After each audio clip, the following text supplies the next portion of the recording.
Shelton, I'm Garrett Welsh. and this is our Orgo project on Doxylamine.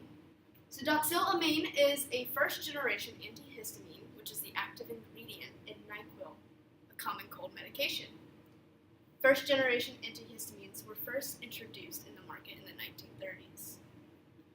Doxylamine is an H1 agonist, which means it binds to the H1 receptors in smooth muscle tissue, which is responsible for inflammation. The disadvantage to doxylamine is that it lacks receptor selectivity, so that introduces added side effects, such as drowsiness, which is the most common one when you take NyQuil. So the chemical structure of doxylamine is, in terms of drugs, fairly straightforward. The molecular mass of it is about 270 grams per mole, and its molecular formula is C17H22N2O. The IUPAC name for it is RSNN dimethyl 2,1-phenyl 1-pyridine 2-ill ethoxyethanamine. So analyzing its chemical structure, we can see that it has two aromatic rings as well as a disubstituted nitrogen group here.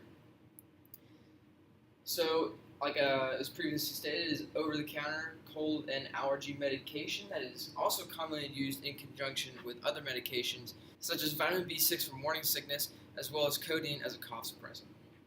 Doxylamine has a half-life of 10 to 12 hours, which is why we take medications such as NyQuil every 12 hours or twice a day. It's associated with daytime and next day drowsiness, grogginess, and dry mouth. Again, it's an agonist to the histamine H1 receptor, which is the main reason for this drug and sedative effects.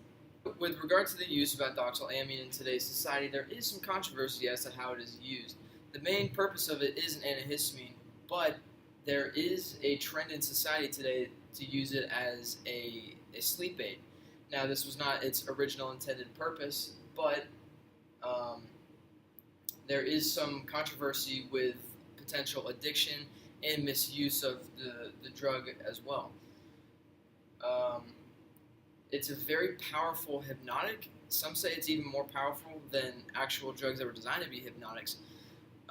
That's merely speculation, though. There would be more required research to prove that statement.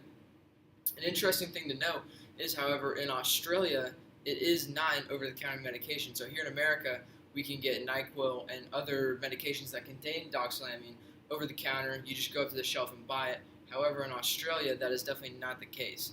Thank you for listening to our presentation. I hope you enjoyed it and learned something about doxylamine. It's just an antihistamine.